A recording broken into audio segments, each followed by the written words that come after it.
Bonjour et bienvenue dans Prière Inspirée. Je suis très heureux de vous retrouver aujourd'hui. Et pendant cette semaine, ça va être une super semaine, une semaine d'enseignement, d'exhortation, mais aussi de prière bien sûr. Et ensemble, on va se poser des questions sur la prière. Comment un chrétien doit prier? Ça va être une semaine pour apprendre à prier. Et vous êtes nombreux à écouter cette émission Prière Inspirée. Il y a des évangéliques, il y a des baptistes, il y a des catholiques, il y a toutes sortes de mouvements d'église. Il y a des gens qui sont sans église.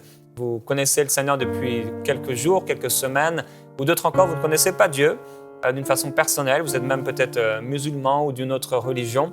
Et vous posez la question, mais j'aimerais bien apprendre à prier. Et pendant cette semaine, on va se poser plusieurs questions. Combien de temps on doit prier chaque jour?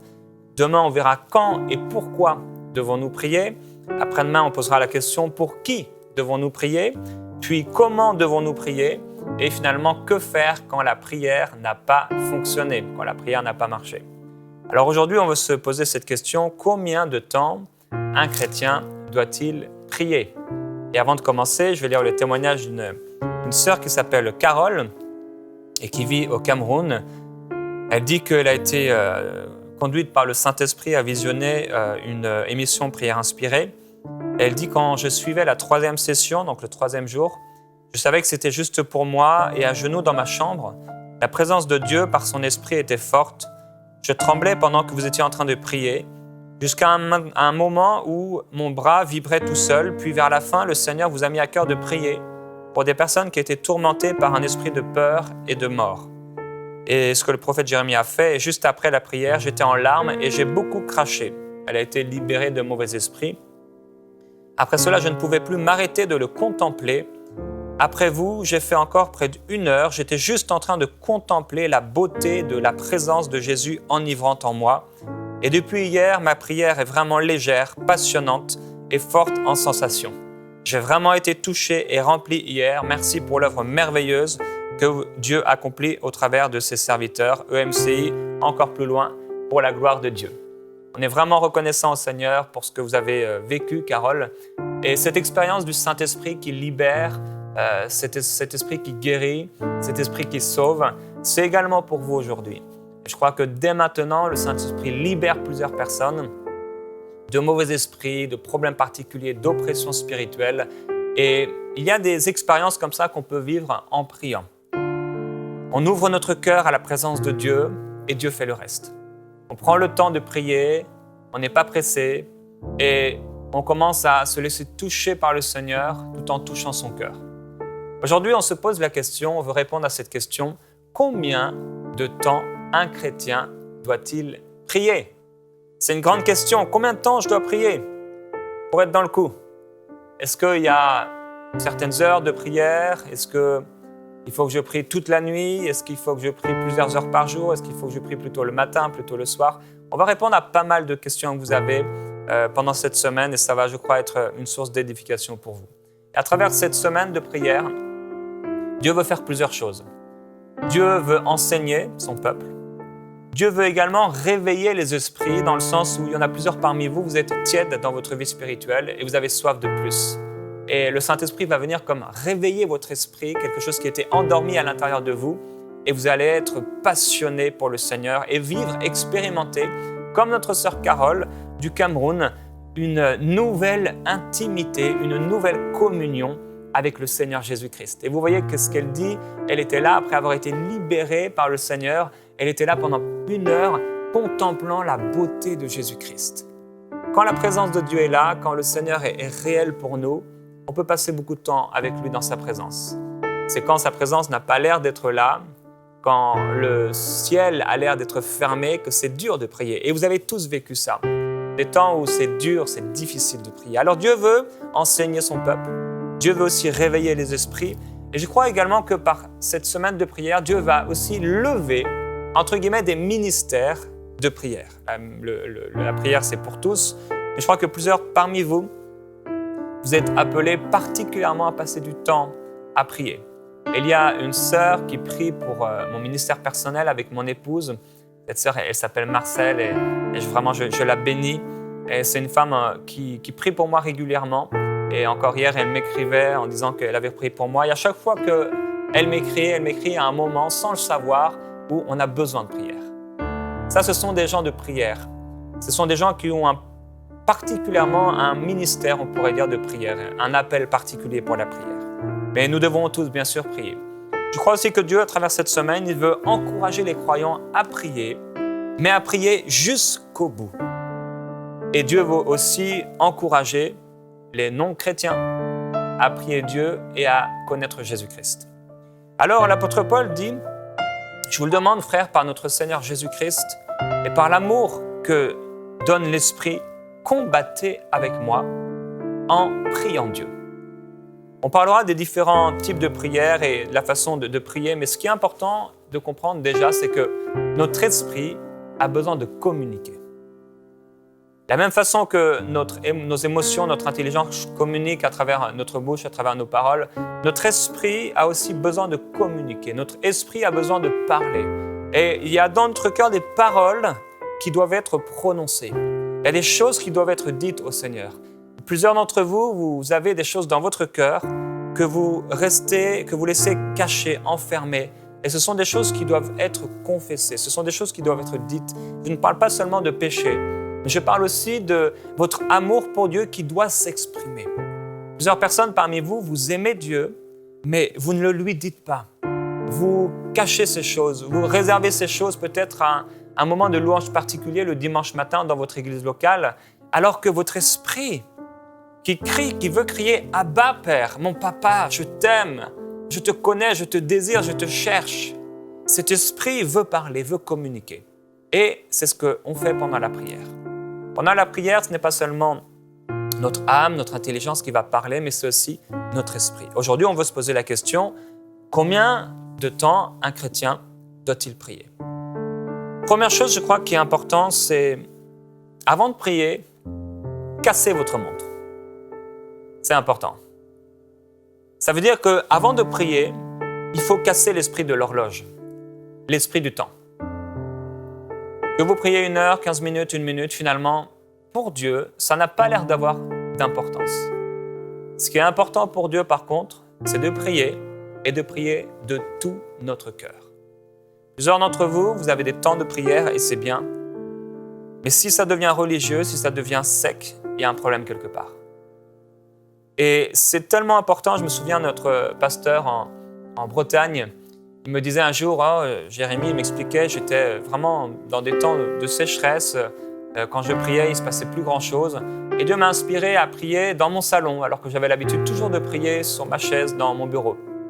Et j'ai été prier dans mon salon, et tout à coup, j'ai été rafraîchi spirituellement. Vous savez, on peut se religiosiner. On peut devenir religieux à force de faire toujours les mêmes choses. Et c'est important. L'important, ce n'est pas de rabâcher des paroles. Jésus dit, comme les païens qui s'imaginent qu'à force de parler, à force de prier les mêmes prières, ils seront exaucés. Et maintenant, ce n'est pas parce qu'il n'y a pas d'horloge qu'il ne faut pas prier. Parce que Dieu nous appelle, effectivement, comme l'apôtre dit, à combattre dans la prière. Ça, c'est important. Alors, il y a plusieurs types de prières. Prière de louange, il y a des prières de dédication, soumission à la volonté de Dieu, il y a la prière d'intercession, ou encore de combat spirituel, il y a le prière de louange, d'adoration, il y a toutes sortes de prières, il y a aussi le jeûne qui peut se transformer en prière. Ce sont des temps particuliers, des types de prières.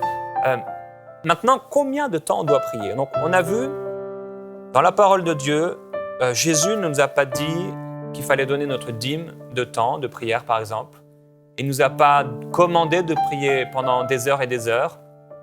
On a vu que Jésus a été surpris lorsque, à Gethsémane, il va vers les disciples et qu'il les trouve endormis. Il leur dit « Mais vous n'avez pas pu veiller 1 heure, prier 1 heure avec moi ?»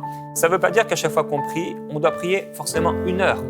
Il y a un homme de Dieu, un revivaliste, qui a dit « Je ne prie jamais plus de 5 minutes. » Un homme de Dieu, un revivaliste, un homme qui vivait dans le réveil, des choses extraordinaires. « Je ne prie jamais plus de 5 minutes. » Mais je ne passe jamais 5 minutes sans prier. Et ça, c'est la communion avec Dieu. Il y a des saisons, il y a des temps particuliers. Ce qui est important, c'est de casser cette mentalité d'horloge, cette mentalité de montre. Alors, il y a des temps, c'est vrai, où dans ce combat spirituel, il fallait prier au moins 1 heure. C'était vraiment le combat, c'était le moment où il fallait prier. Et il y avait une telle oppression spirituelle dans ce jardin et les disciples n'étaient pas nés de nouveau, c'était difficile pour eux.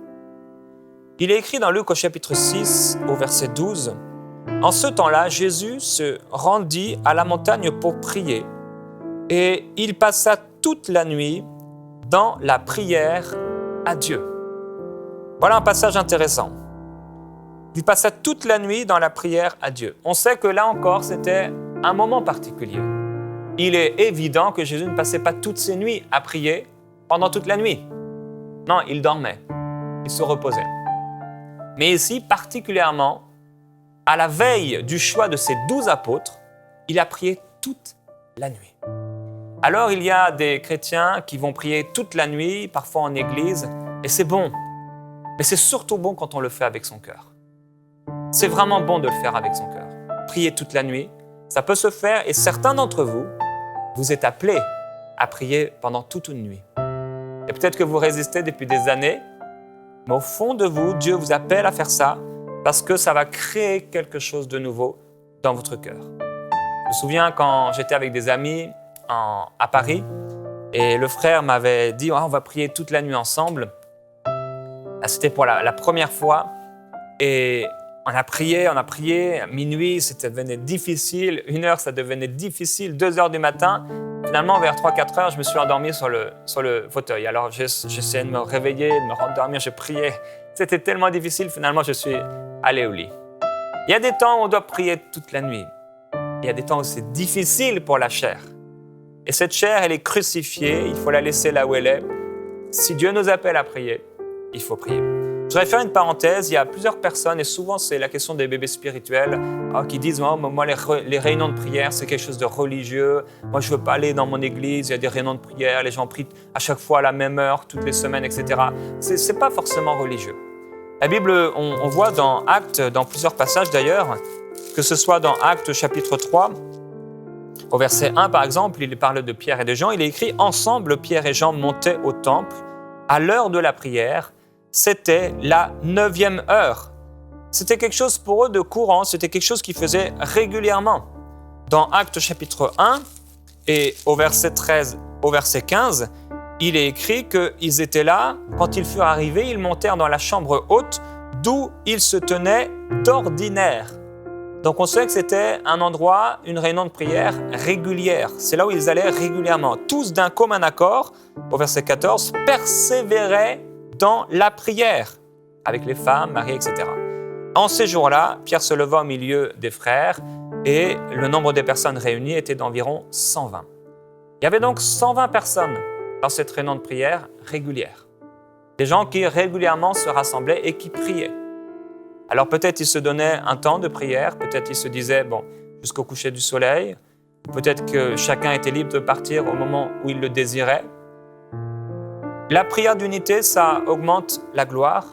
Mais en tout cas, ce qui s'est passé ici et à d'autres endroits, par exemple, on a pu citer dans Actes un peu plus loin, à un moment, ils ont commencé à prier. La Bible dit que pendant qu'ils étaient en train de prier ensemble, le lieu où ils étaient assemblés trembla.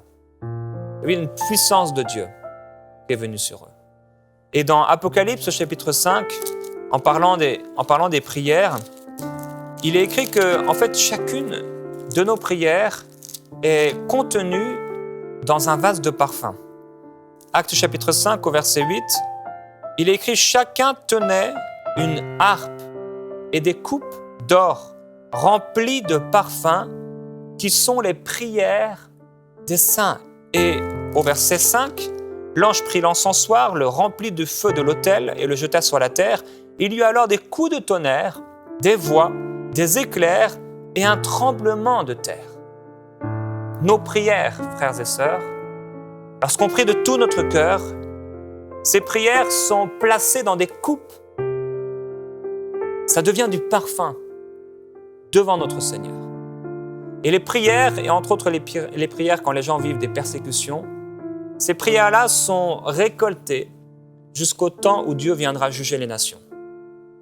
Chacune de nos prières est importante. C'est pourquoi combien de temps vous devez prier? En fait, vous devez prier à chaque fois que vous êtes inspiré à prier. La Bible dit que Pierre, il était là, il a demandé qu'on lui prépare à manger, il était là sur le toit et il s'est mis à prier. Pendant qu'on lui préparait à manger, ça veut dire qu'il était peut-être, imaginons midi, il était là sur le toit et s'est dit, j'ai un peu de temps devant moi, pendant qu'on prépare à manger, je vais aller prier. Il y avait peut-être 15 minutes, 30 minutes, le temps de préparer un repas. Il s'est mis à prier et il priait tout simplement sur le toit. On verra les façons de prier. Il s'est mis à prier sur le toit et tout à coup, il a reçu une révélation, une vision extraordinaire. Et cette vision, pendant que Pierre était là, en train de prier quelques minutes, ce n'était pas des heures, on est en train de lui préparer à manger. Pendant quelques minutes, il était en train de prier, tout à fait naturellement. Cette vision spirituelle qu'il a reçue a permis que je puisse entendre l'Évangile et être sauvé. Il a vu cette nappe descendre et Dieu lui a dit, lève-toi, tu et mange. Pierre a dit, mais Seigneur, je n'ai jamais rien mangé d'impur. Et Dieu lui a dit, mais ce que j'ai déclaré pur, ne le déclare pas impur. Puissance de Dieu, gloire de Dieu lorsqu'on prie. Jésus nous parle dans Luc au chapitre 18, il dit d'une parabole, il parle à partir d'une parabole pour nous montrer qu'il est nécessaire de prier constamment sans jamais se décourager. Il est important de prier constamment sans jamais se décourager. Combien de temps un chrétien doit-il prier? Eh bien, l'apôtre dit « priez sans cesse ». L'apôtre Paul le répète « priez sans cesse ». C'était le message des apôtres, c'était le message de Jésus. Priez sans cesse. Il faut toujours prier. Et c'est quand vous arrêtez de prier, quand vous ne priez pas pendant une journée, vous ressentez déjà, ça diminue. La chaleur de Dieu en vous, ça diminue. La présence de Dieu sur vous, ça diminue. Vous avez besoin de vous recharger dans la prière. Vous avez besoin de prier chaque jour. Combien de temps vous devez prier sans cesse? Sans cesse. Pas comme une loi. Oh, je n'ai pas prié depuis 2 heures, je dois prier. Pas comme une loi. Je n'ai pas prié ce matin, il faut que je prie maintenant ce midi. Non. Seigneur, mon âme a soif de toi. Je t'aime et j'aime ta présence. Tu as tellement fait pour moi. Et là, vous vous laissez continuellement remplir par le Saint-Esprit. Jésus dit de prier sans jamais se décourager. Prier sans cesse, constamment, sans jamais se décourager. Frères et sœurs, combien de temps un chrétien doit-il prier? Il doit prier sans cesse, sans jamais se décourager. Parfois, Dieu l'appelle à prier 1 heure ou plus d'1 heure, comme à Gethsémane, dans un temps de difficulté. Parfois, dans un temps où il y a une grande épreuve devant nous, alors un grand choix à prendre, pour un mariage par exemple, pour un travail, pour un ministère, pour un appel, ou alors on ressent dans notre esprit un appel à prier, il est possible qu'on puisse prier toute la nuit. Parfois, ça peut être un défi de se dire, non, c'est vrai, moi j'ai peut-être passé auparavant, quand j'étais dans le monde, des nuits en boîte de nuit, j'aimerais tellement passer une nuit juste avec le Seigneur. Et la nuit, quand il n'y a aucun bruit, vous êtes là avec Dieu et vous passez toute une nuit à prier. C'est quelque chose que Dieu peut vous appeler à faire. Maintenant, Dieu n'est pas un Dieu de loi. Dieu est un Dieu d'amour, Dieu est un Dieu de cœur, Dieu est un Dieu de relation. Gloire à Dieu. On a juste abordé le domaine de la prière et on va continuer vraiment toute cette semaine. Et là où vous êtes, on va prier ensemble. Alléluia. Merci Seigneur pour ta présence. Merci pour qui tu es. Merci pour ton amour. Père, je veux prier pour tous ceux qui écoutent. Pendant cette semaine, tu vas parler. Pendant cette semaine, tu vas rafraîchir. Pendant cette semaine, tu vas amener une soif nouvelle, des désirs nouveaux pour la prière, pour ta présence. Pendant cette semaine, tu vas venir détruire des jougs religieux qui empêchaient à ceux qui voulaient avancer d'avancer. Tu vas détruire ces jougs, ces forteresses, ces mentalités qui nous poussent à faire des choses religieuses qui peuvent paraître bien, mais qui en réalité nous éloignent de toi. Oui, Père, je te glorifie. Je t'adore. Tu es tellement glorieux, tellement merveilleux. Nous t'adorons, glorieux Jésus-Christ. Nous célébrons ton nom. Tu es extraordinaire, glorieux Jésus-Christ. Merci parce que cette semaine, Tu vas nous apprendre à prier. Alléluia. Comment prier? Quand prier? Pour qui prier? Que faire quand la prière n'a pas l'air de fonctionner? Je te glorifie, ô Dieu. Tu es extraordinaire. Alléluia. Oh oui, glorieux Jésus-Christ. Nous t'adorons et nous te glorifions. Nous voulons vivre dans ta maison. Un jour dans ta maison, Seigneur. Un jour dans tes parvis. C'est mieux. C'est mieux que 1000 jours passés ailleurs.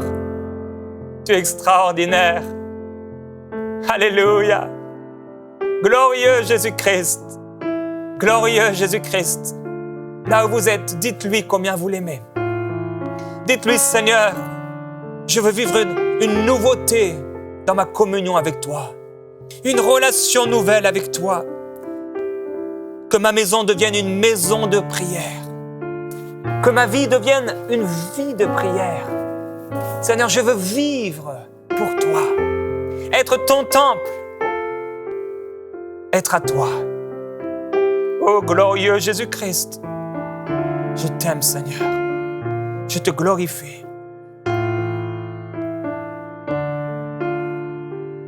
Alléluia. La présence du Saint-Esprit est là maintenant. Gloire à Jésus-Christ. Il y a une institutrice, vous êtes en train d'écouter maintenant et vous êtes angoissé quand vous allez en cours parce que vos élèves sont durs avec vous. Alléluia, le Seigneur est tellement bon. Et maintenant, le Seigneur veut vous libérer, vous donner sa paix. Merveilleux Jésus-Christ, remplis cette femme de ta paix alors qu'elle souffre. C'était sa prière aujourd'hui. Viens lui donner ta paix. Viens lui donner ta force et remplis-la de ton esprit. Remplis-la de ton esprit. Glorieux Jésus-Christ. Tu es merveilleux. Tu es glorieux. Tu es extraordinaire.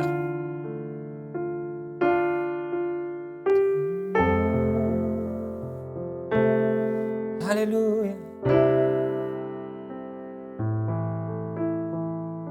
Oui, Seigneur, nous désirons. Alléluia. Car un jour près de toi vaut mieux que 1000 ailleurs. Je désire habiter dans ta maison, Seigneur. Dites-lui que vous voulez habiter dans sa maison. Vaut mieux que 1000 ailleurs. Je désire habiter dans ton temple, car un jour près de toi vaut mieux que 1000 ailleurs. Je désire habiter dans ta maison, Seigneur. Nous t'adorons, ô Père, dans ton temple. Nous t'adorons en esprit et en vérité. Tu habites nos louanges. Nous t'adorons en esprit et en vérité. Car un jour près de toi vaut mieux que 1000 ailleurs. Je désire habiter dans ton temple, car un jour près de toi vaut mieux que 1000 ailleurs. Je désire habiter dans ta maison, Seigneur. Alléluia. Que la présence de Dieu vienne sur vous maintenant. Laissez-vous remplir de la présence de Dieu. Nous t'adorons, ô Père, dans ton temple. Oui, nous t'adorons Jésus-Christ, nous glorifions ton nom. Tu es saint, Seigneur, tu es glorieux, et nous élevons ton nom, oh mon Dieu. Nous t'adorons, ô Père, nous voici, ô Dieu. Car un jour près de toi, alléluia, vaut mieux que 1000 ailleurs. Je désire habiter dans ton temple, car un jour près de toi vaut mieux que 1000 ailleurs. Je désire habiter dans ta maison, Seigneur. C'est ce que nous voulons, Père. Nous voulons habiter dans ta maison. Un peu plus que cela, tu nous dis, vous êtes ma maison. Père, je prie que ta présence maintenant descende fortement sur ceux qui écoutent. Je déclare la libération des esprits captifs, la libération des âmes angoissées, la libération des esprits religieux, des mentalités, des forteresses religieuses qui mettent les gens sous des jougs et qui les empêchent d'être libres, de t'adorer dans leur personnalité, de laisser couler leur amour pour toi dans des mots, dans des phrases, dans des louanges. Glorieux Jésus-Christ, je déclare ta gloire sur ton peuple et sur tous ceux qui écoutent. Une communion nouvelle, une fraîcheur nouvelle dans leur vie. Au nom de Jésus-Christ, nous t'adorons, Seigneur. Alléluia. Glorieux Jésus-Christ. Alléluia. Oh oui, vaut mieux que 1000 ailleurs. Un jour près de toi, je désire, Seigneur, habiter dans ton temple. Glorieux Jésus-Christ, car un jour près de toi vaut mieux que 1000 ailleurs. Je désire habiter dans ta maison, Seigneur. Alléluia! Que la gloire de Jésus-Christ vous remplisse, frères et sœurs. On va se retrouver demain dans Prière inspirée et le Saint-Esprit va continuer à vous parler. À demain dans Prière inspirée. Et la bonne nouvelle, c'est qu'on a l'opportunité d'élargir la diffusion en Afrique et en France à travers les bouquets Canal+, la Freebox et le satellite Eutelsat. Cela nous permettra de toucher des millions de nouveaux téléspectateurs. Et pour que cela soit possible, nous avons besoin de 1500 visionnaires qui s'engagent à donner 1000 € ou plus. Ensemble, nous allons relever ce défi. Vous pouvez faire votre don sur emcitv.com en une seule fois ou en plusieurs mensualités. Dès maintenant, donnons pour amener EMCI TV à une nouvelle dimension.